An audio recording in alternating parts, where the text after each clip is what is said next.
बिस्मिल्लाहिर्रहमानिर्रहीम। मरियम नवाज का तैयारा लैंड कर गया, फवाद चौधरी गिरफ्तार होगा। ये तमाम तो है सियासी बयानियाँ, लेकिन माशी बयानी के ऊपर कौन बात करेगा? अवाम के ऊपर कौन बात करेगा? अवामी मसाइल पे कौन बात करेगा? रियासत के लिए, रियासत के बयानी के लिए कौन बात करेगा? बात करेंगे पाकिस्तान की डूबती मईशत पे कि जिसमें अवाम परेशान है, महंगाई से परेशान है, बेरोज़गारी से परेशान है, अशिया खुर्दनोश की महंगे दामों से परेशान है। हमारे साथ मौजूद हैं डॉक्टर मोहम्मद ज़ुबैर साहब, IMF और वर्ल्ड बैंक में काम कर चुके हैं। उनसे पूछेंगे कि IMF के बाद किसने IMF को रोका, IMF के बाद क्या सूरत हाल होगी, तमाम ही चीज़ों का जायजा लेंगे। डॉक्टर साहब बहुत शुक्रिया आपके वक्त का। डॉक्टर साहब ये फरमाइएगा कि क्या IMF के पास जाने में हमें ताख़ीर हो गई है? अगर ताख़ीर हो गई है तो इसका जिम्मेदार कौन है? किसने ये गलत फैसला किया कि हम जो है वो किसी और तरीके से मईशत को चलाने की कोशिश करेंगे और IMF के पास नहीं जाएंगे? क्या ख़तरात थे उन्हें?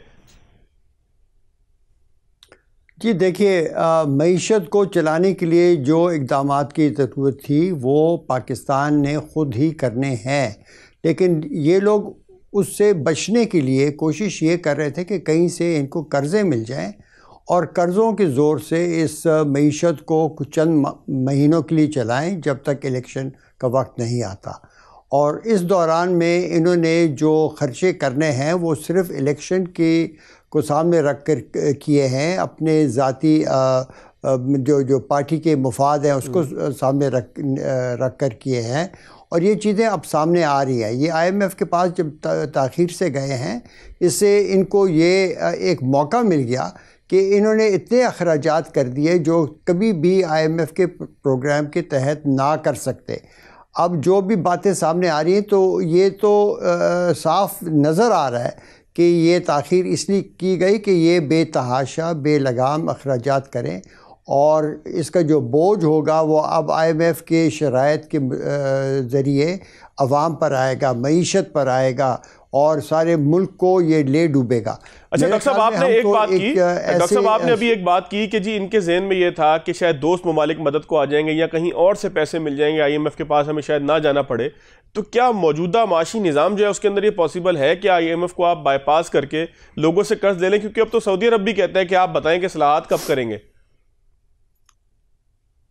जनाब देखिए, पहले तो हमारे जो बायलैटरल ताल्लुकात थे एक मुल्क से दूसरे मुल्क, उसमें तो IMF का शर्त कभी नहीं रखा गया। लेकिन अब चूँकि पाकिस्तान के अपनी मईशत इतनी ही नाजुक हालत में है, तो अब दोस्त ममालिक भी ये सोचते हैं कि अगर हमने पैसा दिया पाकिस्तान को वो कैसे मिलेगा।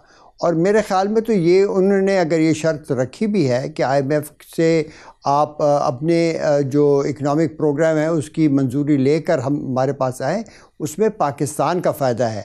अभी तक तो ये लोग कर्ज़े ले लेकर अपने सियासी मुफाद के लिए उड़ा रहे थे। पाकिस्तान मकरूज़ हो रहा था, अवाम मकरूज़ हो रही थी। अब कम अज़ कम जो भी पैसा इनको चीन से मिलेगा या सऊदी अरेबिया से मिलेगा, वो कह रहे हैं कि अभी आप IMF से अपनी जो इकनॉमिक प्रोग्राम है उसको अप्रूव करके आएँ। बात असल में ये है कि पाकिस्तान की और इस वक्त ख़ास तौर पर इस हुकूमत की जो मॉरल अथॉरिटी है, पॉलिटिकल अथॉरिटी है और जो इकनॉमिक स्टैंडिंग है वो इतनी गिर चुकी है कि अब जो हमारे ऐसे दोस्त जिनके साथ हमारे बड़े गहरे डिफेंस के ताल्लुकात हैं, चाइना हो गया, सऊदी अरेबिया हो गया, वो भी हमारे इस मतलब कि इमदाद तो ये अब नहीं कहेंगे कि हमें मुफ्त में पैसे देने से कतराते हैं। अब इमदाद तो वो होती है जब कोई शख्स अपना काम सही करने की कोशिश करे और उसको उसके लिए पैसा मिले। अच्छा डॉक्टर साहब ये फरमाइएगा, प्रोग्राम नहीं था ना। डॉक्टर साहब ये फरमाइएगा कि डार साहब का एक तरीक़ेकार था कि वो जब आते थे, इससे पहले भी हुआ कि वो डॉलर को 100 रुपये पे कंट्रोल करके रखा। बहुत सारे लोग ये कहते थे कि मार्केट से बोरो करते थे डॉलर, इस तरीके से जो वो डॉलर को किसी न किसी तरीके से वो कंट्रोल करके रखते थे। तो क्या डार साहब का ये फार्मूला आज के माशी मामलात के ऊपर कुछ पुराना महसूस होता है या इसमें नाकामी के कोई और असबाब हो सकते हैं? जनाब देखिए, ये आजकल के हालात की बात नहीं है। बात यह है कि जब आप कोई भी चीज़ जिसकी कीमत आप ऐसे रखें कि उसकी उस कीमत पर उसकी जो सप्लाई है, यानी कि हमारे पाकिस्तान की मईशत की डॉलर कमाने की जो क़ुव्वत है वो कम हो और उसकी जो डिमांड है, हमारी इंपोर्ट्स की डिमांड, वो ज़्यादा हो, तो वो जो फ़र्क होता है वो किसी ख़जाने से भरा जाता है। पहले पाकिस्तान की स्टेट बैंक और पाकिस्तान की रिज़र्व से ये पैसा इस्तेमाल हुआ। जब इन्होंने 105 में भी रुपए को संभाला था, उस वक़्त तकरीबन 16 अरब डॉलर स्टेट बैंक ने मार्केट में फेंके ताकि वो रेट को वहीं पर वो कंट्रोल कर सके।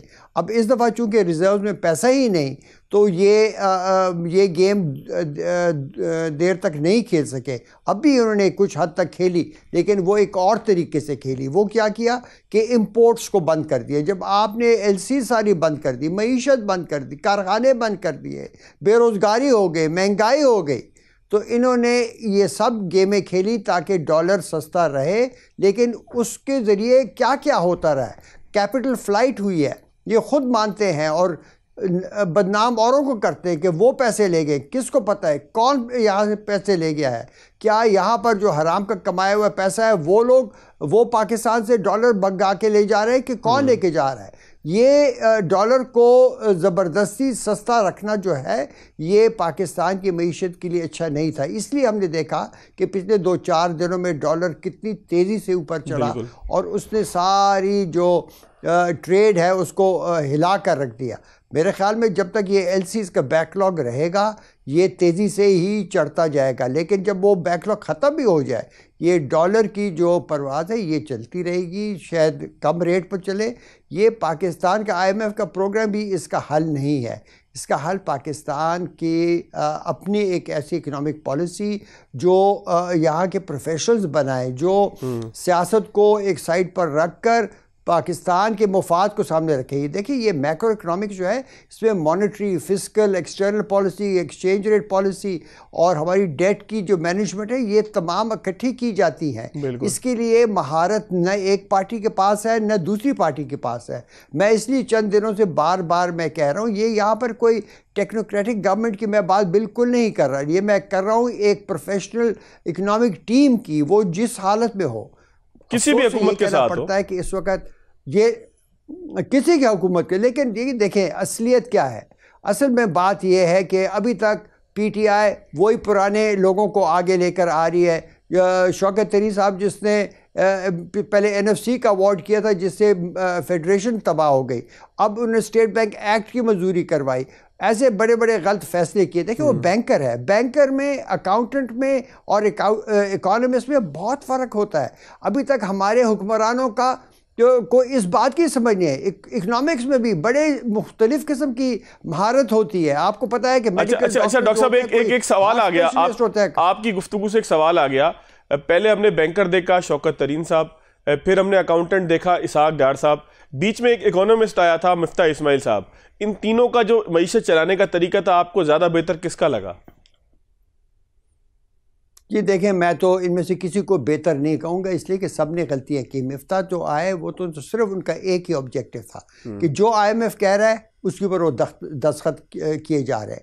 वो तो वाशिंगटन गए, उन्होंने उसकी ज़रा थोड़ी सी वहाँ पर अच्छी रिसेप्शन दी, बस ये वहाँ पर पाकिस्तान का भी मजाक उड़ाया, दीन के बारे में गलत बातें की। बात यह है कि इनको पाकिस्तान अपना एक प्लान, इकनॉमिक प्लान बनाना चाहिए, एक स्टेबलाइजेशन प्रोग्राम बनाना चाहिए था। आप देखें ना, जो भी इक़दामात हुए मिफ्ता इस्माइल साहब के वक्त में, उससे क्या हुआ? सिर्फ इन्फ्लेशन बढ़ गई, एक्सचेंज रेट डिप्रिशिएशन शुरू हो गई, उसके बाद से वो चीज़ें थम ही नहीं रही। इसलिए कि बुनियादी तौर पर जो बजट का खसारा है, वो अभी हमने आज ही पढ़ रहे हैं प्रेस के अंदर कि वो 2 खरब रुपए के बराबर चला गया है। बिल्कुल, इतना बड़ा जो खसारा है, उसका असर क्या होता है? 2 बड़े उसके असरात होते हैं मैक्रो इकनॉमिक्स में, जिनकी ज़रा भी पड़ी हो। एक तो ये कि वो इन्फ्लेशन को आगे बढ़ाता जाता है। अभी इन्फ्लेशन होगा 25-30%, वो उससे और भी बढ़ेगा। और दूसरा असर जो उसका होता है, वो करंट अकाउंट डेफिसिट को बढ़ा रखता है। अब डेफिसिट इन्होंने कंट्रोल किया इंपोर्ट बंद करने का। ये तो ऐसा हुआ जैसे कि सिर में दर्द हो, सिर काट दो तो फिर सिर में दर्द नहीं होगा। ये इस तरीके से तो ये इकोनॉमिक पॉलिसी नहीं बनती। इंपोर्ट को कंट्रोल करने का तरीक़ाकार तो मिफ्ता ही नहीं शुरू किया, अब इसहाक डार ने उसको और आगे लेकर। अच्छा डॉक्टर साहब, अगर कंक्लूजन की तरफ आए, तो आप क्या समझते हैं कि किस तरह की पॉलिसी अडॉप्ट करनी चाहिए लॉन्ग टर्म के अंदर पाकिस्तान को? अगर ये तो सिलसिला बार बार होता है ना कि हम कभी IMF के पास जाते हैं, कभी हमें पता लगता है कि ज़खायर तेज़ी से कम हो रहे हैं, मतलब हम हर वक्त डिपेंडेंट हैं। इसको अगर आम अल्फाज में कहें कि हमारा खर्चा जो वो ₹1 का है और आमदन जो है वो हमारी 54 की है, और ये सिलसिला इस सर्किल के अंदर हम घूमते आ रहे हैं। तो इस सर्किल से कैसे बाहर निकलेंगे? कैसे हम जो है वो 3, 4, 5 कौन सी चीज़ें जिनको अडॉप्ट करें इकोनॉमी को बेहतर करने के लिए, इस्लाहात जिसको हम कह सकें? जनाब देखिए, मैं आपको मुकम्मल मैक्रो इकोनॉमिक प्लान नहीं देता, हमारे पास है वो है, मैं आपको मोटी मोटी बात बता दूं। जी। देखिए, इसके लिए जो पाकिस्तान की जो सबसे बुनियादी जो हमारा मसला है वो है हमारे पब्लिक सेक्टर में खर्चों का। ये बजट का जब तक खसारा बड़ा होगा वो इन्फ्लेशन को भी फीड करता है, लेकिन उसका एक मॉनेटरी इम्पैक्ट होता है। जो डेफिसिट फाइनेंसिंग होती है, चाहे वो स्टेट बैंक से हो या कमर्शियल बैंक से हो, वो मनी सप्लाई को बढ़ाता है। ये मैं टेक्निकल बातें करूं, लेकिन आपने सवाल ऐसे किया, वो मनी सप्लाई को बढ़ाता है, वहाँ से इन्फ्लेशन होती है। तो आप देख लें कि ये उस साइड से आ रहा है। और जब आपका डिफिसिट होता है बजट का, तो उससे करंट अकाउंट भी होता है, करंट अकाउंट डिफिसिट बढ़ता है, उससे डॉलर कमज़ोर होता है, वहाँ से एक्सचेंज रेट आपका जो डॉलर है वो महंगा होता जाता है, उसका अलग इन्फ्लेशन के ऊपर भी उसका असर पड़ता है। और दोनों जगहों से, चाहे बजट लोकल करेंसी में उसकी फाइनेंसिंग हो, वो वहाँ पर आपका जो कर्जा है बढ़ रहा है, और या आप एक्सटर्नल अकाउंट से आप डॉलर लाएं, वहाँ से भी कर्जे बढ़ रहे हैं। पाकिस्तान हर तरफ से फिस रहा है। और देखिए, इस सब चीज़ों को और मुश्किल बनाने में जो हमारी IPPs की पॉलिसीज़ हैं, जो मुख्तलिफ इन्वेस्टमेंट्स हुई हैं इन्हीं पॉलिटिकल लोगों के नज़र के नीचे, इनकी इनकरेजमेंट के नीचे ऐसे ऐसे मुआहदे किए गए हैं जो पाकिस्तान को हमेशा के लिए हम डूब गए। देखिए, मैं बता दूं आपको, IMF आ जाए, 10 दफ़ा आपको 10 अरब रुपए के कर्जे मिल जाएं, पाकिस्तान एक मुसलसल दलदल में फंसा हुआ है। और उसकी जो सबसे बड़ी जो वजह है वो है हमारी एनर्जी सेक्टर की जो गलत पॉलिसी है। बिजली की कीमत बढ़ती है, उससे हमारे कारखाने जो हैं वो फ़ायदेमंद नहीं रहते, वो बंद होते हैं, एक्सपोर्ट्स बंद होती है। जब ये इस साइड पर होती है तो वहाँ पर फिर आपको बिजली की कीमत तो देनी पड़ती है।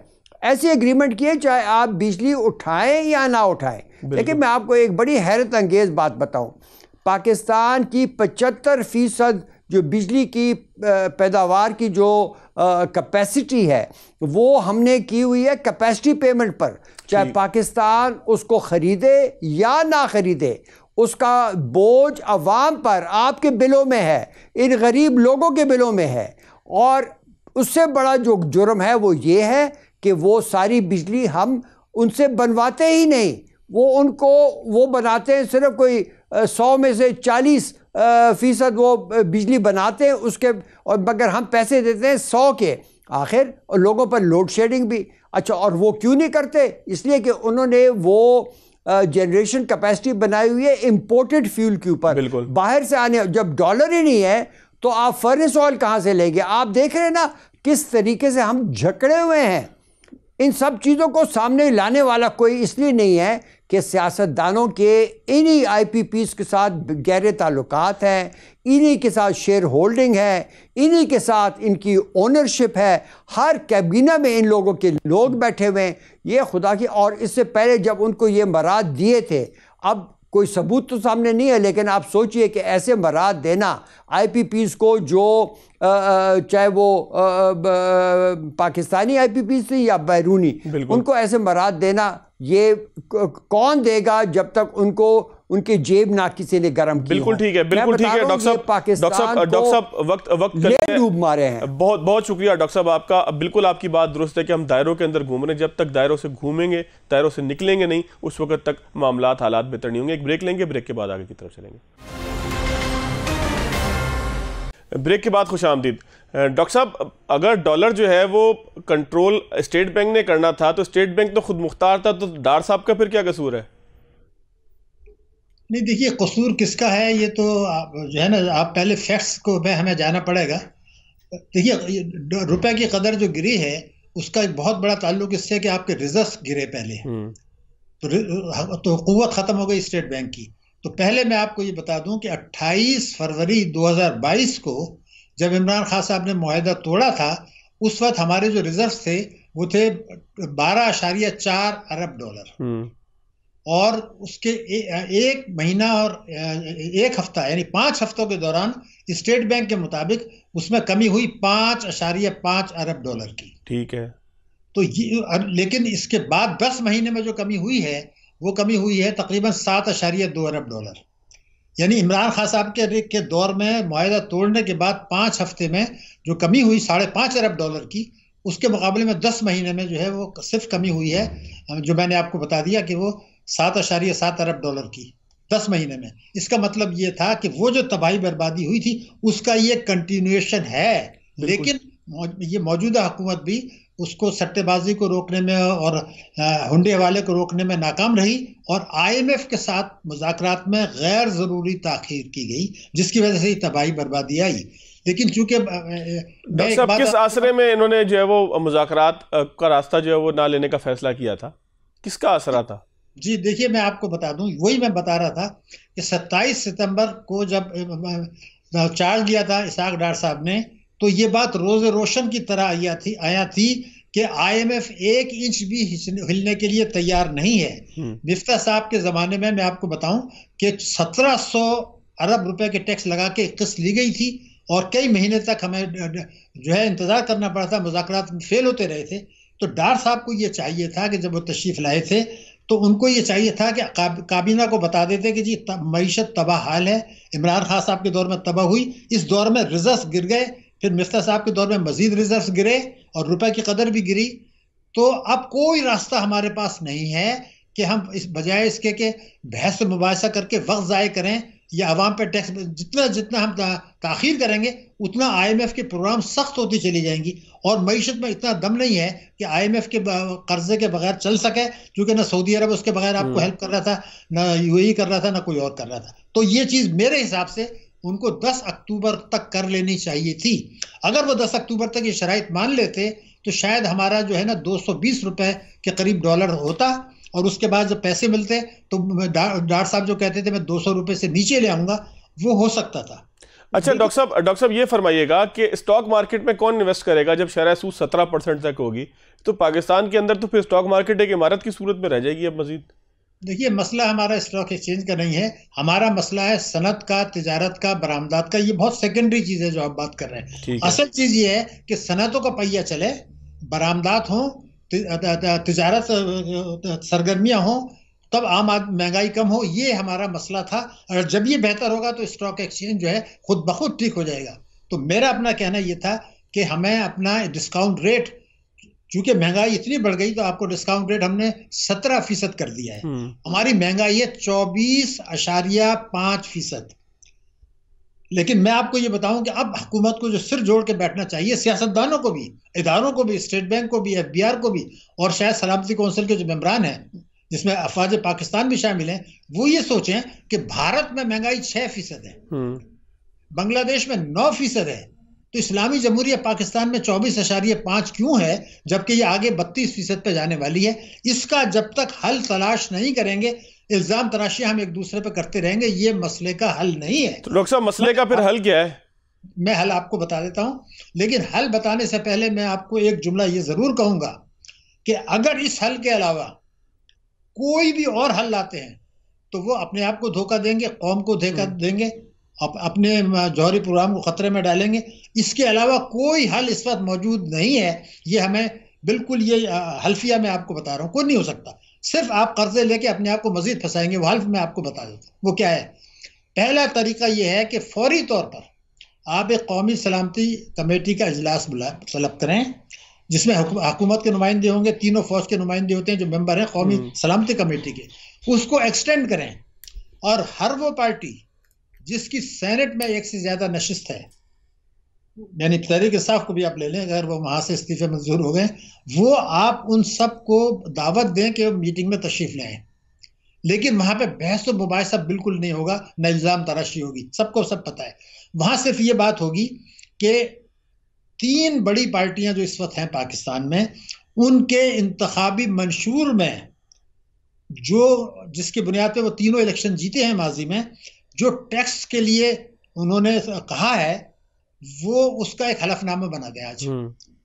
मैं आपको बताऊं क्या है वो। वफाक और सूबे हर किस्म की आमदनी पर टैक्स लगाएंगे, मईशत को दस्तावेजी बनाएंगे और टैक्सों का निज़ाम मुनसिफाना होगा।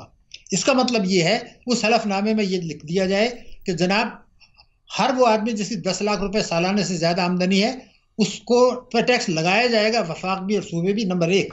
नंबर 2 ये कि जीएसटी जिससे आवाम कुचले जाते हैं, जिससे महंगाई बढ़ती है, जिससे सनतों की पैदावारी लागत बढ़ती है, वो 17.5% है। उसको अब हम लेके आएंगे 7.5% पर। और पेट्रोलियम लेवी जो भत्ता है उसको सितंबर के बाद जो है ना, तो IMF का प्रोग्राम खत्म हो रहा है, उसको सिफर कर देंगे। उससे क्या होगा कि महंगाई कम होगी, करोड़ों लोग जो जीएसटी की वजह से तबाह हो रहे हैं वो ठीक हो जाएगी और हुकूमत की आमदनी बढ़ेगी 7,000 अरब रुपया। लेकिन ये उन लोगों से आएगा जो टैक्स चोरी करते रहे। बिल्कुल। और तो एक तो ये अगर आप नहीं बनाते तो मैं आपको बता दूं कि अगर आपका हुकूमत ये कहती है कि ये हमारा कोई 3-4 हजार अरब रुपए का कम वसूल कर रहे हैं, मैं कहता हूं आप 7,000 अरब कर रहे हैं, क्योंकि 40,000 अरब का काला धन भी है। तो पहले तो आप ये हलफनामा ले लीजिए। जब ये हलफनामा दे रहे हैं और फिर उनको एतराज इसलिए नहीं करना पड़ेगा कि उनके मंशूर का हिस्सा है। बिल्कुल। उसके बाद आप ये कहें जी काबीना का आदम जो है 30 से ज्यादा नहीं होगा, बैरूनी दौरे कम करें और शाना अखराजात में 30% कमी कर दें, ये हलफ ले लें। उसके बाद एक कानून साजी हो कि ये पाकिस्तान हम अपने कानून बना लें कि जी ये कानून तय हुआ है और तमाम पार्टियां मुत्तफिक हैं। लेकिन ये भी काफी नहीं है। उसके बाद जब भी इलेक्शन हो तो जितनी सियासी पार्टियां इंतखाबात में हिस्से ले रही हैं, तो जो उनके टिकट पर इंतखाब लड़ रहे हैं उसका जो फॉर्म है जो इलेक्शन कमीशन में देते हैं, उसमें भी वो हलफनामा लिख दिया जाए कि हमारी पार्टी ने ये तय किया है, हम हलफनामा दिया है, अगर हम इस पे अमल नहीं करते इख्तियार पे आने के बाद तो मेरी नशिस्त भी खत्म, मेरी पार्टी का हुकूमत करने का इख्तियार भी खत्म। यानी कि मजबूत बुनियादों पे डॉक्टर साहब अगर चीजें नहीं करेंगे तो फिर उसके बाद आप कहते हैं कोई रास्ता नहीं है। इसके बाद इज्तिमाई खुदकशी का रास्ता है और ये वाहिद जुर्म है जो कि कामयाब हो जाए तो फिर दुनिया में सजा नहीं मिलती। या इज्तिमाई खुदकशी कर लें आप और या ये कर लें, इसके अलावा तीसरा रास्ता नहीं है। इसलिए कि जो मैं बातें कर रहा हूं ये 25 साल से आप रिपोर्टें निकाल लें, मुख्तलिफ हुकूमतें, State Bank, Ministry of Finance, Economic Survey यही बातें करते रहे, लेकिन करता कोई नहीं है। बिल्कुल ठीक है डॉक्टर साहब, बहुत शुक्रिया आपका। फैसले की घड़ी अगर फैसला नहीं करेंगे तो फिर कोई और आपका फैसला करेगा। एक ब्रेक लेंगे, ब्रेक के बाद आगे की तरफ चलेंगे। ब्रेक के बाद खुशामदीद। खाकान नजीब साहब मेरे साथ मौजूद हैं। खाकान साहब, क्या ये मुमकिन हो पाएगा कि IMF से हमने जो मुतालबा किया है कि सैलाब आ गया था, तबाहकारी बहुत है, कि कुछ हमारे साथ रियायत करें, तो 9 फरवरी को हमारी बात मानेगा IMF? बिस्मिल्लाहिर्रहमानिर्रहीम, thank you for having me on your show. देखिए, समझने की बात यह है कि ज़रूर 300 से 400 अरब मेरा ख्याल है कि इस दफ़ा हम सैलाब से रिलेटेड एक्सपेंडिचर करेंगे। तो सबसे पहले तो हमें उस पर एक एडजस्टर लेना है। एडजस्टर से ये मतलब है कि हमें इजाज़त दी जाए कि ये रकम जो है हम अपने सैलाब ज़दगान पर खर्च कर सकें और ये उस फिस्कल डेफिसिट, ये जो मालियाती खसारा उनसे तय होना है उसके बाहर हो। ये तो सबसे पहली बात है। पर यह भी साथ साथ याद रखिए कि ये ज़रूर है कि हमारा जो ओवरऑल इकोनॉमिक फ्रेमवर्क है वो डिस्टर्ब हो गया है सैलाब की वजह से। इसका मतलब ये है कि हमारी इकोनॉमिक ग्रोथ जो पहले 2 से 4% के दरमियान शायद जानी थी, वो अब शायद 0 से लेके 2% के दरमियान आ गई है। There is a big hit there that Pakistan has taken. So उस पर भी बात करनी चाहिए। पर दूसरी चीजें ये याद रखें कि आपने कुछ काम करने थे जो पिछले 2 साल में आपने नहीं किया। आपने गैस की कीमत में तब्दीली नहीं की, आपकी बिजली की कीमत में तब्दीली नहीं की, आपने बहुत से टैक्सेस जो आपको लगाने चाहिए थे वो नहीं लगाए, आपने एक्सचेंज रेट को भी इस तरह मैनेज किया कि इंपोर्ट्स को रोका जाए। ये सब चीजें जो है इस पे शायद बहुत ज्यादा फ्लेक्सिबिलिटी दिखाने की पोजीशन में IMF नहीं होगा। ठीक है। अच्छा, 2000 अरब की मालियाती खिलाफ वर्जियों का IMF ने कोई निशानदेही की है, ये खबर मैंने आज मेरी नज़र से गुजरी है, तो वो कैसे हम उस गैप को ख़त्म करेंगे? क्या 9 फरवरी तक हमारे और IMF के दरमियान जो इख्तलाफ है मुख्तलिफ चीज़ों के ऊपर वो ख़त्म हो पाएगा? देखिए, एक तो यह है कि हमने आपके प्रोग्राम की वसातत से और जब भी मैंने बात की है, मैंने ये कहा है कि IMF से कोई राह फरार नहीं है। एक इंटरनेशनल आर्किटेक्चर है। पाकिस्तान एक बैलेंस ऑफ पेमेंट्स के ऐसे चैलेंज में है जिसमें $3.5 अरब के ज़खायर हैं आपके पास। इसकी नज़ाकत को समझिए।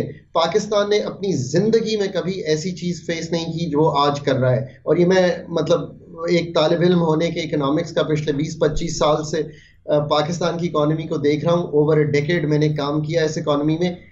ये दोनों प्रोग्राम, पिछला वाला भी ये वाला भी मैंने आईएमएफ के साथ निगोशिएट किया है। मैं आपको ये कहता हूं कि और कोई रास्ता ही नहीं है। जब आप इस पॉइंट ऑफ व्यू से जाएंगे तो फिर आप अपना एक प्लान रखिए सामने। प्लान क्या है? देखिए, कुछ फैसले तो करेंगे हम, वो ये है कि कुछ चीजों की कीमत में तब्दीली होगी, कुछ टैक्सेस लगेंगे।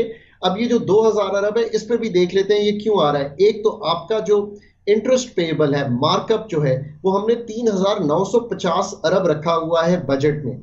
आज जब हम देख रहे हैं तो वो तकरीबन 5 ट्रिलियन यानी कि 5000 अरब हमें पे करना पड़ेगा। तो ये कहीं से 1000 अरब तो आना है ना, ये 1000 अरब की हमें कोई गुंजाइश पैदा करनी है। सो कुछ एक्सपेंडिचर को कट, थोड़े से टैक्सेस बढ़ाएंगे।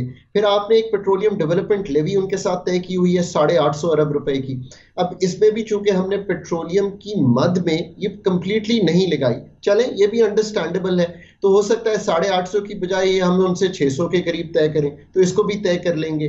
बिजली की कीमत का जो है उसमें आपने खुद किया, आपने एक्सपोर्टर्स को 118 अरब रुपए की सब्सिडी दी। अब आप मुझे बताइए कि जब आपने ये सब्सिडी दी तो आपने ही बताना है कि ये रकम कहां से आएगी। ये रकम का कहीं से हिसाब तो होना है ना। ये बात तो दुरुस्त है कि जब आपको मैं सब्सिडी देता हूं तो मुझे उसका एक काउंटर टैक्स तो कहीं से क्रिएट करना है। सब्सिडीज थिन एयर से नहीं आती।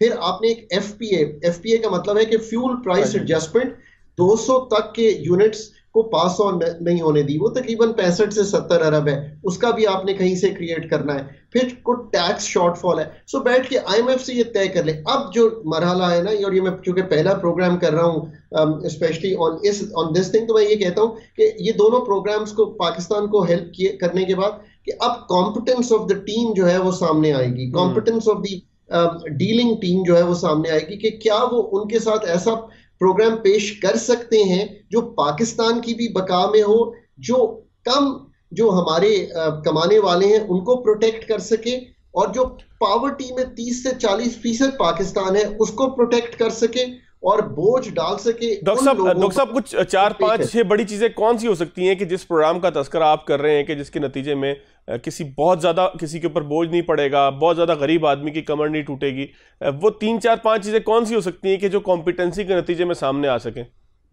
बहुत अच्छा सवाल किया आपने। वो ये हो सकती है कि हम टैक्स करें ऑन प्रॉपर्टी, जो कि हम नहीं करते। अरबों की प्रॉपर्टी है पाकिस्तान में, सो हमें उसको टैक्स करना चाहिए। हमें टैक्स करना चाहिए कैपिटल गेन्स ऑन प्रॉपर्टी को, जो अगेन हम नहीं करते। 4 से 5 साल बाद आप कोई चीज 1 करोड़ की लेके 2 करोड़ की बेच दीजिए, आप 0 टैक्स देंगे पाकिस्तान में। फिर हम ये पूछते हैं कि भाई क्यों नहीं ये मुल्क ठीक होता। हम एग्रीकल्चर इनकम टैक्स में 3 अरब रुपया पूरे पाकिस्तान से कमाते हैं। क्या ये बात सोची भी जा सकती है कि ये सही है बात? हम रिटेल को टैक्स करने जाते हैं, हम उन पे 40 अरब के टैक्स लगाते हैं और विड्रॉ कर लेते हैं। आप लगाइए उन पे टैक्स। ये तो वो चंद गुजारिशात हैं। इसके अलावा मीडियम टर्म में हम ये इंटरजेनरेशनल टैक्स, मेरे वालिद साहब कल को नहीं रहते, मैं हमेशा ये मिसाल देता हूँ, उनका एक अच्छा भला घर है, जब वो घर मुझे ट्रांसफर होता है तो मैं यकदम एक अमीर आदमी बन जाता हूँ, और उस पर मैं स्टेट को क्या टैक्स देता हूँ? 0। इनहेरिट आता है जी। ये वो चीजें हैं जो आपने उनसे तय करनी है। इन द शॉर्ट रन आप उनसे ये भी तय कीजिए कि जो हायर इनकम है, मैं अभी एक गुफ्तगू में था, वो एक जोसेफ स्टिग्लिट्स हैं, नोबेल प्राइज केनीजियन इकोनॉमिस्ट हैं, तो उन्होंने वहां पे मुझे कहा कि यार ऐसा होना चाहिए कि अब दुनिया भर में 70% टैक्स होना चाहिए हाई इनकम अर्नर्स पर, क्योंकि दुनिया में इतनी मुश्किल से गुजर रहा है गरीब आदमी। आप भी प्रोग्रेसिव टैक्सेशन जरूर लगाइए, और जो हाई इनकम एंड अर्नर्स हैं उनको आप 20-30% की बजाय हाई एंड पे टैक्स कीजिए। उन्होंने ये भी कहा कि 2 से 3% वेल्थ टैक्स लगा देना चाहिए, आप भी लगा दीजिए। देखिए ना, इनमें से जो चीजें मैंने आपके सामने रखी हैं, 0 इम्पैक्ट है गरीब आदमी पर। अच्छा डॉक्टर साहब एक चीज मुझे बताएं, क्या आपको लगता है कि पाकिस्तान की जिस तरह की पॉलिटिकल सिचुएशन है उसमें हम ये बड़ा फैसला कर सकें कि अशराफिया से कुछ पैसे निकलवा सकें, तो ये कॉम्पिटेंसी से ज़्यादा पॉलिटिकली फ्रजाइल जो एक इन्वायरमेंट है उसका कमाल नहीं है कि हम बड़े फैसले नहीं कर पाते? कॉम्पिटेंसी तो शायद हो हमारे पास। ये आपने दोनों बातें सही रखी हैं। मेरा ख्याल है कि it's a mixture of competency, जो मैंने देखी है टेबल पे मतलब 10-12 साल बैठकर, और मैंने ये भी देखी है कि आपकी बात दुरुस्त है कि अनटेबल जो फैसले होते हैं वो मुश्किल हो जाते हैं। बट मैं आपको अब ये गुजारिश करूं कि अब आपको कोई दुनिया में पैसे देने को तैयार नहीं है। सऊदी अरेबिया के फाइनेंस मिनिस्टर ने ये कहा है कि हम अपने लोगों को टैक्स कर रहे हैं, आप भी कीजिए अगर आप हमसे इमदाद मांगने आए हैं। यानी कि अब रास्ता कोई नहीं है, आप कहते हैं। जी, वो रास्ते खत्म हो गए जब हम आसान किस्तों पर सऊदी अरब से डिपॉजिट लिया करते थे, चाइना से डिपॉजिट लिया करते थे, यूएई से डिपॉजिट लिया करते थे, या हमें मनीज फ्लो इन करती थी बिकॉज हमारी एक जियो स्ट्रेटेजिक अहमियत थी। और इसकी वजह सिर्फ ये नहीं है कि हमारी अहमियत कम हो गई है बिकॉज अफगानिस्तान की सिचुएशन चेंज हो गई है, ये भी याद रखिए दुनिया भर में एक कसाद बाजारी का माहौल है। जब मेरे अपने घर में बहुत मुश्किल होगी तो मैं आप मेरे भाई भी होंगे तो मैं आपको एक हद तक सपोर्ट कर पाऊंगा। और अब वो ये भी कहते हैं ना कि ऐसा तो नहीं हो सकता कि आपका टैक्स टू जीडीपी रेशियो पिछले 20 साल से 10% पे ही चल रहा हो जबकि आपको जरूरत 15% की है। ये सारे टैक्सेस जो मैं आपको गोश गुजार कर रहा हूं आप नहीं करते, आप कीजिए ये, फिर आपको दोस्त ममालिक भी पैसे देंगे। फिर आप ये देखिए कि क्या ऐसा हो सकता है कि पीआईए 70-80 अरब रुपए का हर साल नुकसान कर रही हो पर हम कहें कि हमने पीआईए चलानी है। मैं इसकी मिसाल दिया करता हूं कि आप टेली कम्युनिकेशन सेक्टर में कभी मुझे आके किसी ने आज तक जिंदगी में, वो मुलाजिम जो मेरे घर में 30-35 हजार रुपया तनख्वाह लेता है या वो आदमी जो 10 लाख रुपए कमाता है, उसने कभी ये नहीं कहा कि यार मोबाइल का जो बिल है वो बहुत ज्यादा आ गया है। कभी किसी ने नहीं ये कहा कि इंटरनेट का बिल बहुत ज्यादा आ गया है। कभी किसी ने नहीं कहा कि टेलीफोन का बिल ज्यादा आ गया है। पर हर आदमी 10 लाख वाला भी और 35 हजार वाला भी ये जरूर कहता है कि बिजली और गैस का बिल बढ़ गया है। ये दोनों सेक्टर कौन चला रहा है? बिल्कुल ठीक है, यानी कि हम वहां पर एतराज करते हैं कि जो हुकूमत से जहां पर हमें जो उम्मीद हो। बहुत शुक्रिया डॉक्टर साहब, मैं बिल्कुल आपकी बात बड़ी तवील हो जाती मजीद, लेकिन हमारे पास वक्त नहीं था। बहुत खूबसूरत तरीके से आपने बात को समअप किया। इजाज़त दीजिएगा, अल्लाह हाफिज़।